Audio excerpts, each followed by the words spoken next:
Time now for our PIX panel, joined as always by PIX 11 political reporters Ayana and Henry Rosoff. So good to have both of you here. Good morning. Let's talk first about Rikers Island, right? Here we go again with this talk of federal receivership, and now the mayor saying, well, hey, give me a chance to do so because I'm making progress here.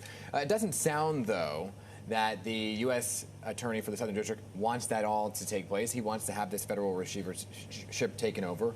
What happens next? Dan, I have to say, this feels like the closest that we have been so far to having a federal takeover of Rikers. And even though the mayor continues to insist that the jail will be best run by his administration, I will point out there are some real changes that a federal receiver would be able to make on day one. So over the years, the city has entered into several union contracts. So, for example, if you're a correction officer, you have unlimited sick time. A federal receiver could come in on day one and say, unlimited sick time is over, or if you're sick, you need to provide a doctor's note, and we know that was a real issue. So a federal receiver could really make some change on day one. Of course, it's going to take time because Rikers Island is suffering from mismanagement over several decades, but a federal receiver could make real difference, but we've been here before where it seemed like we were going there and didn't quite get there, so we have to wait and see. Right, and there's this whole idea of holding them in contempt. What does that even mean?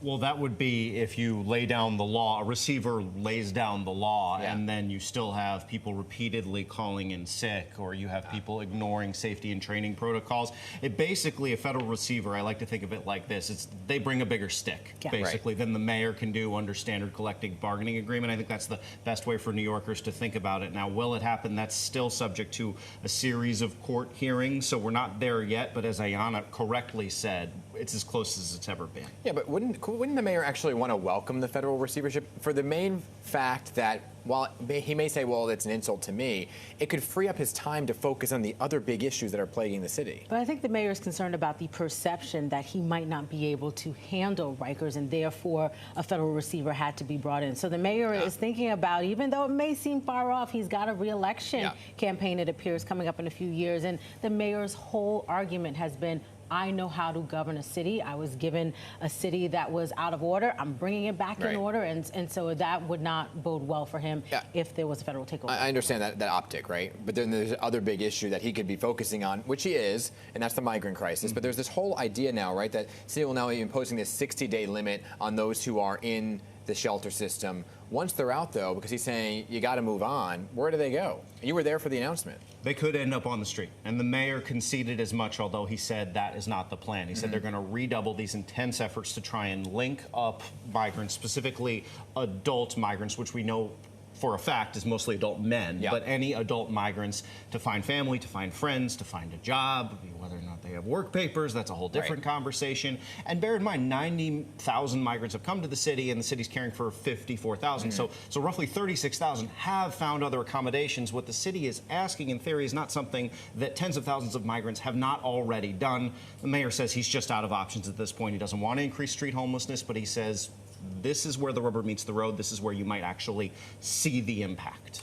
So is it true? Is there any truth to this whole idea that the mayor's office is also actively discouraging migrants from wanting to come to the city, having some folks over at the border with some flyers and pamphlets just showing the cost of living in New York City? Yes, that is happening now. But I will say, even if a migrant is faced with the cost of living in New York City, it may not necessarily dissuade them from coming here, because part of what we see is that migrants are coming to New York City because they have a brother here, they have a sister here, they have an aunt here. They know that this is a large city and it feels like there's opportunity here. So we'll have to wait again and see whether or not those flyers will actually dissuade people. But many are coming to New York City to connect with loved ones. If I could, the perspective here is so key. I've spoken to so many of these migrants who are literally fleeing war, spend nights out in the cold, have marched through unimaginable conditions that your average American, average New Yorker can't even imagine, to say it costs a little bit too much to live here. I find it very hard to believe that would discourage anyone based on what these people have just lived through for months on end. Right. To be continued on that front. I have to get in congestion pricing, as we teased it at the top of the hour. So let's talk about this, right? Because the city is moving forward both with plans to raise the fares on the subways as well as congestion pricing. We've seen some of the tolls even go up over the cross avenues. Is this a lose-lose for commuters, a win-win? It depends on who you talk to, I know, but let's get you here real quick, 30 seconds. Yeah, I think it's tough. I think it's a win, but it's a long-term win, right? So there will be more money to fix the MTA, and down the road there will hopefully be more options for New Yorkers, particularly people who live in transit deserts. But yeah, so it's a win, but it's a long-term win. We're going to see. We're going to leave it there, but it's... it's no matter who you talk to, you're know. going to get an earful. Says the guy driving from Jersey. Well, you know, I'm not giving an opinion. I'm just saying there's a lot to talk about here. Henry and Ayana, good to see you. We'll be right back.